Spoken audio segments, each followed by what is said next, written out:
કાવ્ય 3 વર્ષા વર્ણન। આ પહેલાનો જે વિડિયો છે એની અંદર શ્લોક નંબર 1 અને 2 એનો આપણે અભ્યાસ કર્યો કે વર્ષા ઋતુ છે એ સમયે વરસાદ વરસે એટલે બધા પ્રાણીઓ છે ને સુખ આપનારી હોય છે, ચમકતા તેજોવંતું કરી એવી વર્ષા ઋતુ છે એની શરૂઆત થઈ। તો શું થયું? સમય આવે, વરસાદ વરસેનો સમય આવે ત્યારે વરસાદ વરસે તો સમય આવે 8 મહિના જે ધરતીએ જળરૂપી દ્રવ્ય પીધું હતું। ચોમાસા સિવાયના જે ઉનાળો છે, શિયાળો, એ દરમિયાન જે પાણી પીધું હતું એ બધું પાણી છે સમુદ્રમાં ઠલવાય છે। તો શું થાય છે? બાષ્પીભવન દ્વારા સૂર્ય છે એ પાણી છે લે છે અને ફરી પાછું આપવા માટે, પૃથ્વીને આપવા માટે સૂર્ય છે તૈયાર થાય અને વરસાદ છે એ રીતના વરસે છે। જોઈએ કે સમય આવે 8 મહિના જે ભૂમિએ જળરૂપી દ્રવ્ય પીધું હતું એને સૂર્ય શું કર્યું? પાછો આપવા માટે એના કિરણો વડે છોડવાની શરૂઆત કરી। શ્લોક નંબર 3 કલો યુગેશ, છેલ્લો શબ્દ છે પહેલા વિશે કલો યુગે કે કળયુગમાં, નિશા મુખેશુ પહેલો શબ્દ, રાત્રિ, દિશા એટલે રાત્રિ, રાત્રિના પ્રારંભ કાળમાં, યથા પાપેન પાખંડા, એક બાજુ કળયુગ અને એક બાજુ વર્ષા ઋતુ, આ બંનેની ઉપમા આપતા આપતા સરસ મજાનું વર્ષા ઋતુનું વર્ણન છે। તો કે સમય આવે દિશા મુખેશુ, રાત્રિના પ્રારંભ કાળમાં, યથા પાપેન પાખંડા, જેમ પાપ વડે પાખંડી શોભે એમ પહેલી પંક્તિમાં બે શબ્દ છે તમસા ખગોતા, તમસા એટલે અંધકારમાં, ખગોતા આજ્ઞાઓ છે ચમકે। કળિયુગની અંદર પાખંડી વ્યક્તિ છે એ ચમકે છે, એમ વર્ષા ઋતુનો સમય હોય, ગાઢ અંધકાર હોય અને એ સમયે આજ્ઞા છે, રાતના સમયે એ ચમકે છે। ત્યારબાદ છેલ્લા બે શબ્દો નહીં વેદા ભ્રાંતિ ન ગ્રહ, ન દેખાતા ગ્રહોની જેમ, ભ્રાંતિ ન ગ્રહ, રાતના સમય ગ્રહો છે દેખાતા નથી એમ કળિયુગની અંદર નહીં વેદા, એમ કળિયુગની અંદર વેદો છે એ દેખાતા નથી, લોકો એનું વાંચન કરતા નથી। તો જેમ રાત્રિના સમય ગ્રહો દેખાતા નથી એમ કળિયુગની અંદર જે વેદો છે એ દેખાતા નથી। જોઈએ શ્લોક નંબર 3 છે, એક એક શબ્દાર્થ સાથે સમજવાનો પ્રયત્ન કરીએ। પહેલો શબ્દ લેશું કલો યુગે,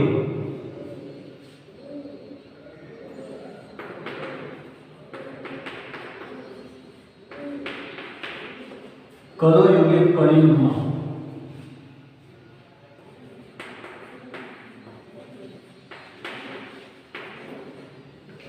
પહેલો શબ્દ નિશા મુખેશુ,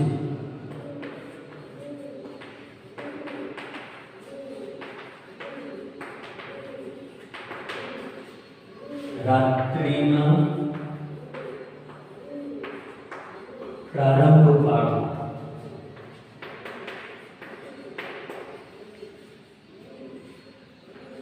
યથા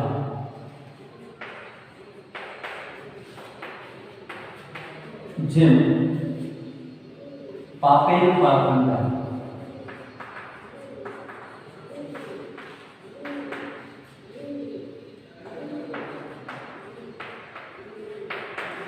પાપ વડે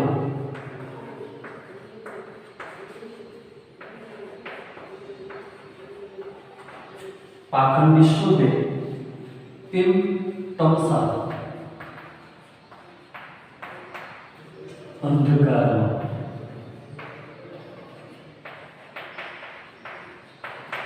રાત્રિના અંધકારમાં, ખગોતા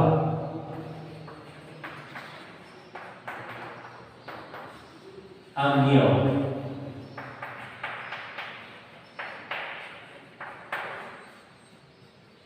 શોભે છે।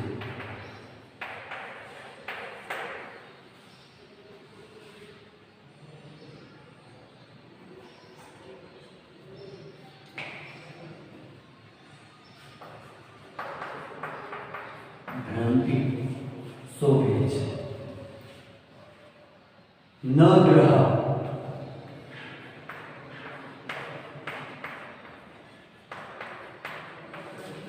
ન દેખાતા,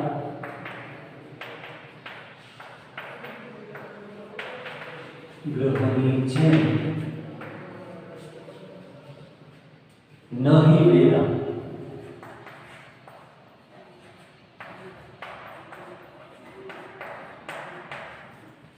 કળિયુગમાં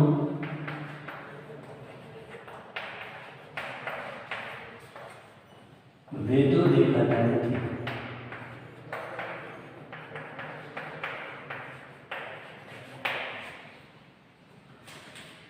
કલયુગે કળિયુગમાં દિશા મુખ્યેષુ રાત્રિના પ્રારંભ કાળો યથા જેમ પાપેન પાખંડા પાપ વડે પાખંડી શોભે એમ તમસા અંધકારમાં ખગોતા ભ્રાંતિ આજ્ઞાઓ છે શોભે છે, ચમકે છે.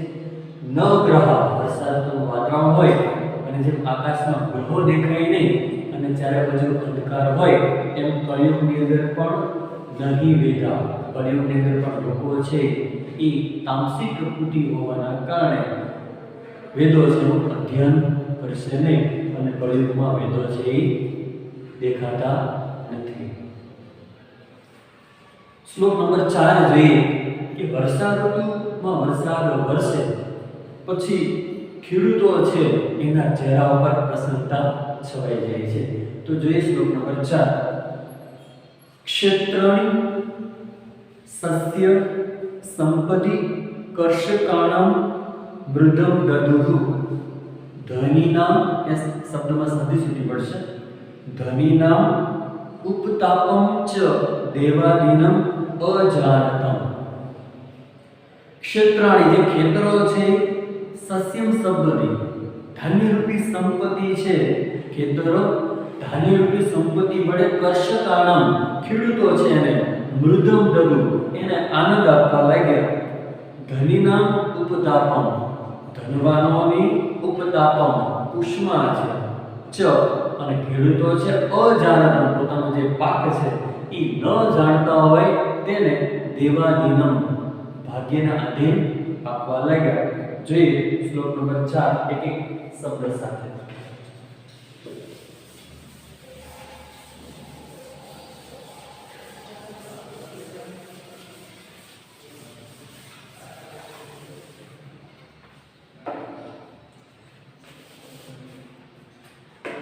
પહેલો શબ્દ છે ક્ષેત્રાણી, ખેતરો સસ્ય સંપત્તિ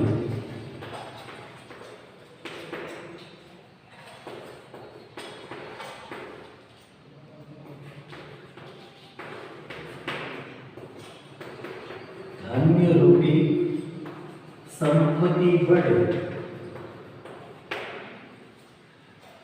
કર્ષકાણમ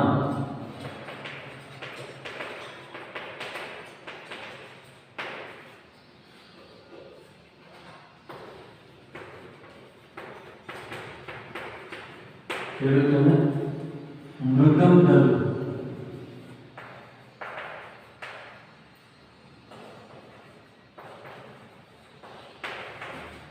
આનંદ આપવા લાગ્યા.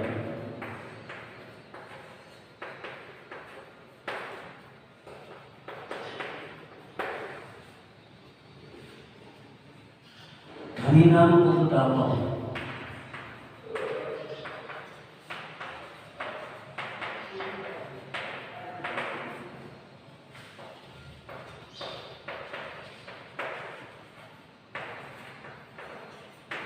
ઉષ્મા ગરમી, ધનવાનની ઉષ્મા ગરમી, ચ અજાનતા અને ખેડૂતો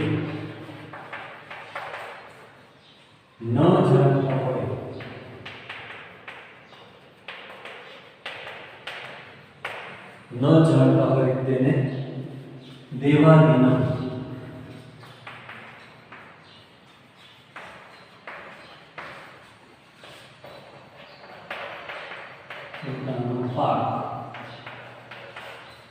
ભાગ્યને આધીન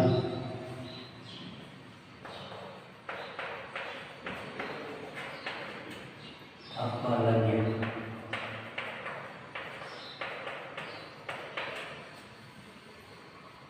ક્ષેત્ર અને ખેતરો સસ્ય સંપત્તિ ધાન્યરૂપી જે સંપત્તિ છે કશકાણા ખેડૂતોને મૃદમ દત્તુ આનંદ આપવા લાગ્યા.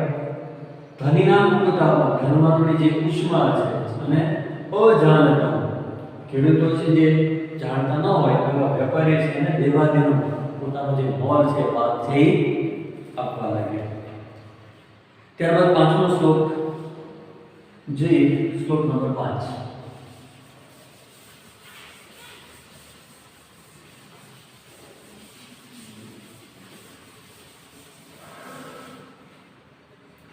જલ સ્થલ લોકસહ સર્વે નવવારી નિસેવયા અભિવ્રત રુચિરમ રૂપમ યથા હરિ નિસેવયા. પહેલા બે શબ્દ જલ સ્થલ લોકસહ, જળની અંદર અને સ્થળની અંદર રહેનારા બધા પ્રાણીઓ છે. વર્ષા ઋતુનું જે નવું પાણી છે, નવવારી નિસેવયા, નવું જે પાણી છે એનું સેવન કરવાથી યથા, બીજી પંક્તિમાં શબ્દ છે યથા હરિ નિસેવયા, જેમ ભક્ત છે હરિ નિસેવયા, હરિનું સેવન કરવાથી, સેવા કરવાથી, જેમ ભક્ત રુચિરમ રૂપમ, રમણીય રૂપ ધારણ કરે એમ સર્વે પ્રાણીઓએ અભિવ્રત રમણીય રૂપ છે એ ધારણ કર્યું હતું. વર્ષા ઋતુનું આગમન થયું ત્યારબાદ નવું પાણી છે એનું સેવન કરવાથી જે રીતના ભક્ત છે ભગવાનની સેવા કરવાથી જેમ રમણીય રૂપ ધારણ કરે એમ સમગ્ર સૃષ્ટિ પર જે જીવંત પ્રાણીઓ છે એ વર્ષા ઋતુના નવા પાણીથી એ રીતના એમને પણ રમણીય રૂપ ધારણ કર્યું હતું. એવો શ્લોક નંબર 5 આપણે એક એક શબ્દ છે એ જોઈએ. શ્લોક નંબર 5 પહેલો શ્લોક જલ સ્થળ લોકોશ.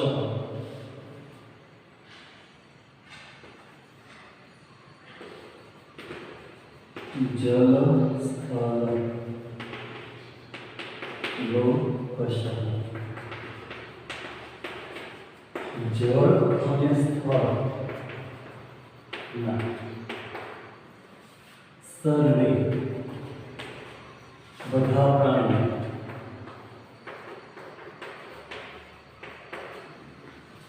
નવ વારી નિસેવયા, નવા સેવન કરવાથી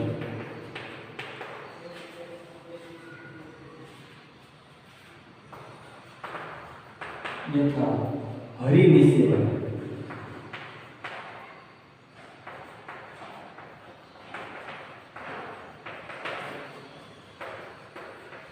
જેમ ભક્ત ભગવાનની સેવા કરવા, જેમ ભક્ત ભગવાનની સેવા કરવાથી રુચિનો રૂપમ,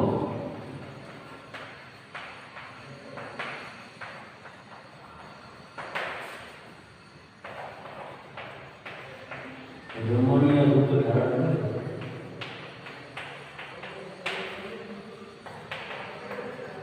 તેમ, રમણીય રૂપ ધારણ કરે તેમ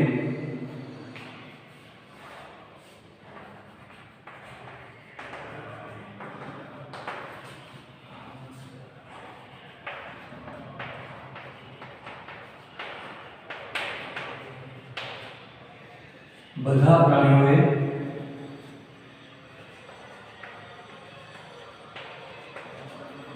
રમણીય રૂપ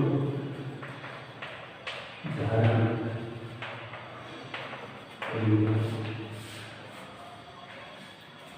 જલ સ્થળ લોકોશ, જળ અને સ્થળની અંદર રહેનારા સર્વે બધા પ્રાણીઓ છે નવવારી નિસેવયા, નવા પાણીનું સેવન કરવાથી યથા હરિની સેવા, જેમ ભક્ત છે ભગવાનની સેવા કરવાથી રુચિરમ રૂપમ, રમણીય જે રૂપ છે ધારણ કર્યું એમ વરસાદ થતા સમગ્ર સૃષ્ટિ પર જે બધા પ્રાણીઓ છે એને પણ રમણીય રૂપ ધારણ કર્યું હતું. ત્યાર પછીનો છઠ્ઠો શ્લોક છે માર્ગાહ બભૂવ, માર્ગાહ બભૂવ સંદિગ્ધા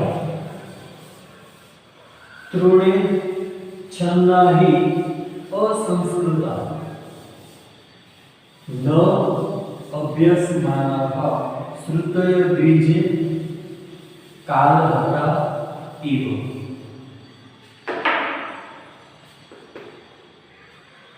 मार्गा बभू संदिग्धा तृणे छन्ना हि असंस्कृता न अभ्यस्मानाः श्रुतय द्विजे कालहता इव. चलो सब पहले सॉरी बीजी पंक्तिમાં પહેલો શબ્દ ન અભ્યાસમાં, સ્વાધ્યાય ન કરવામાં આવતા દ્વિજે બ્રાહ્મણોની જેમ, કાલ હતા સમય આવે, કાલ એટલે સમય હતા નાશ પામેલા, ઈવ શ્રુતય, શ્રુત એટલે વેદ, વેદોની જેમ. પહેલી પંક્તિમાં છેલ્લો શબ્દ હિ અસંસ્કૃતા, સમતલ ન કરેલા, તૃણે છન્ના ઘાસથી છવાયેલા, માર્ગા રસ્તાઓ છે, સંદિગ્ધ બહુ અસ્પષ્ટ બન્યા.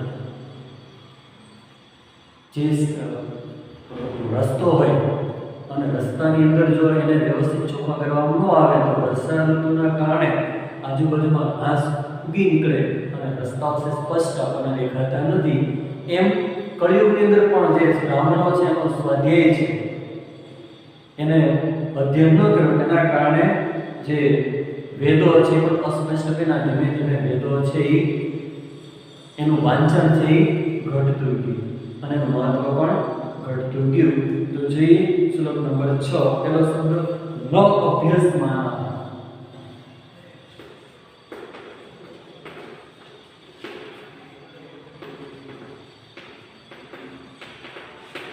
સ્વાધ્યાય ન કરવામાં આવતા,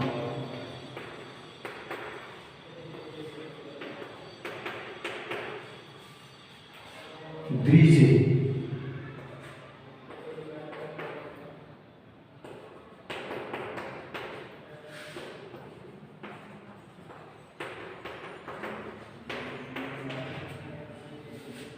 કાલ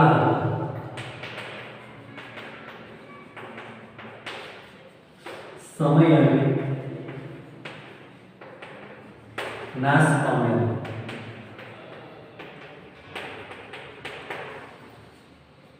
શ્રુતય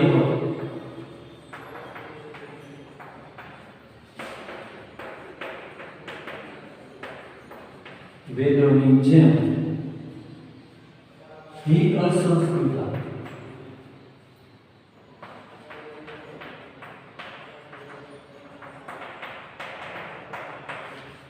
સમતલ ન કરેલા,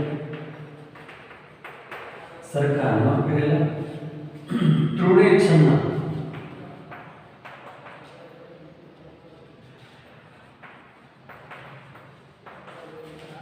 ઘાસથી સવાયેલા,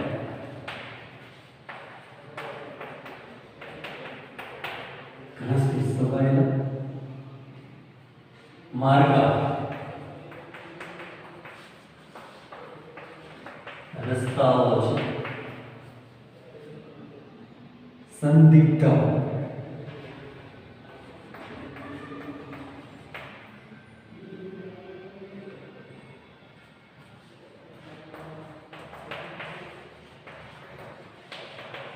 અસ્પષ્ટ બહુવ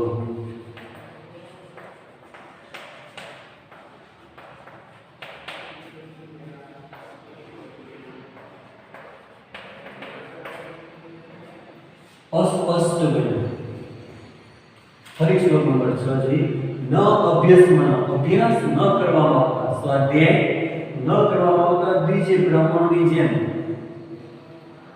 કાલ હતા, કાલ એટલે સમય હતા એટલે નાશ પામેલા, સમય આવે નાશ પામેલા શ્રુતય વેદોની જેમ, શ્રુતય ઈવો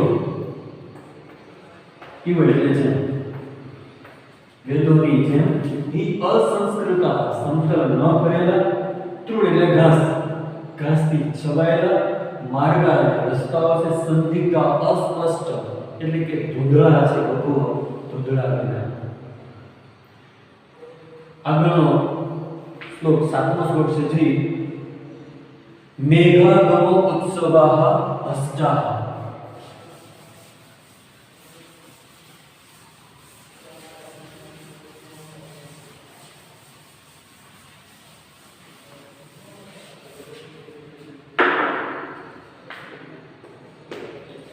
मेघागमो उत्सवा हस्ता प्रत्यनंदन शिखंडिनः गृहेषु तप्ता निर्वीणा यथा भगवत आगमे. 7મો શ્લોકનો પહેલો શબ્દ છે યથા ભગવત જનાગમે, જેમ ભગવાનના ભક્તનું આગમન થતા.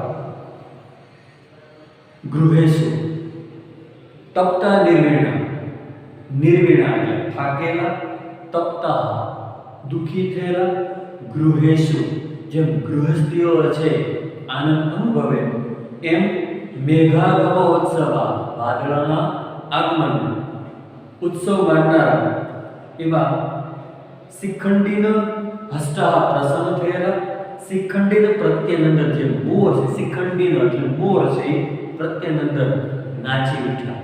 વર્ષા ઋતુનું આગમન થતા જે મોર છે એ પોતાની સોળે કળાએ ખીલી ઉઠે છે અને એ પણ નાચી ઉઠે છે. તો શ્લોક નંબર 7 છે એનો છેલ્લા બે શબ્દ આપણે પહેલા લઈશું.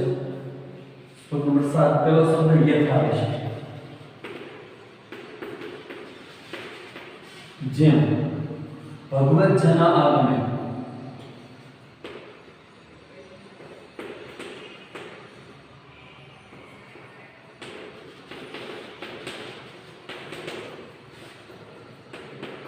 ભગવાનના ભક્તનું આગમન થતા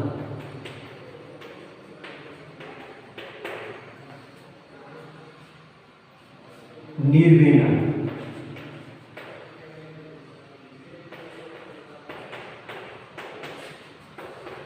થાકેલા, તપતા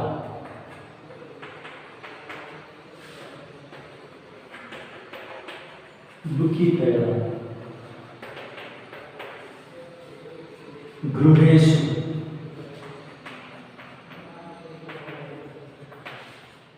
ગૃહસ્થીઓ આનંદ અનુભવે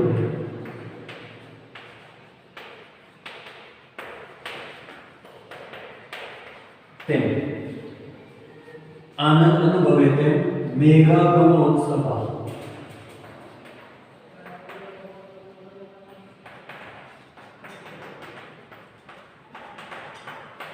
વાદળના આગમને ઉત્સવ માનનારા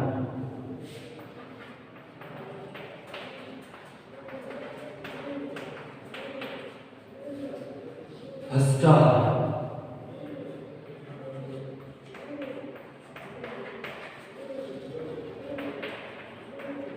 પ્રસન્ન થયેલા, શિખંડીન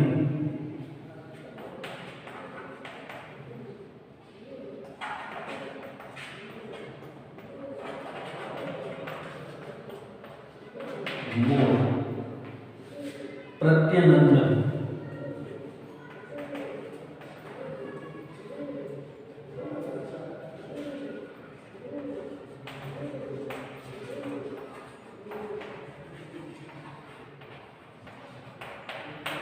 નાચી ઉઠી.